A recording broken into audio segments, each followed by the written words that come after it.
San Francisco's Leaning Tower of Lawsuits. The Millennium Tower opened to great acclaim with high-priced, posh apartments. But, those accolades and property values are sinking, along with the building's foundation. It's a story as old as cities themselves. Prosperity comes to town and triggers a building boom. In modern San Francisco, rows of skyscrapers have begun lining the downtown streets and recasting the skyline, monuments to the triumph of the tech sector. Leading this wave, the Millennium Tower. 58 stories of opulence, it opened in 2009 to great acclaim, then the tallest residential building west of the Mississippi.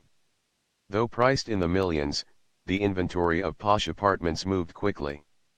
Yet for all its curb appeal, the building has, quite literally, one fundamental problem: it's sinking into mud and tilting toward its neighbors.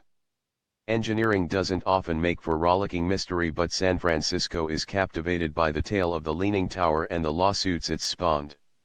As we first reported this past fall, it's a story positioned, albeit at an angle somewhere between civic scandal and civic curiosity, an illustration of what can happen when zeal for development overtakes common sense. When the fog rolls in over San Francisco, the skyscrapers live up to the name. The Transamerica Pyramid, long the gem of the skyline, now dwarfed, quaint as a cable car. The new Salesforce Tower stands as the tallest building in town. Nearby, Facebook just took out the city's largest lease on this building. And across the way, the Millennium Tower at 301, so did Jerry and Pat Dodson. 8 years ago, they paid $2.1 million for a 2-bedroom. And plan to live out their retirement enjoying the sweeping view from the 42nd floor. Pat Dodson, "It's a wonderful location. Everything I had read indicated that it was the best building in San Francisco. It had won numerous awards. It had particularly won awards for construction, which was very important if you're thinking of moving into a high-rise." John Wertheim, initially no buyer's remorse? Pat Dodson, absolutely not. Jerry Dodson, no, not at all.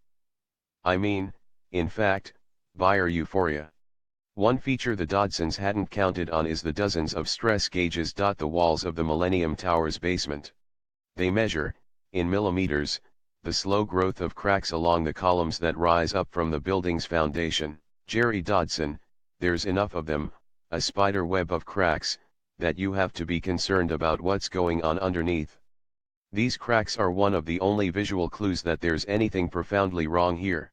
John Wertheim, these are the rounds you do now. Both an engineer and a lawyer, Dodson makes daily rounds of the base. It's a routine he's kept since the Homeowners Association called a meeting of residents in May of 2016.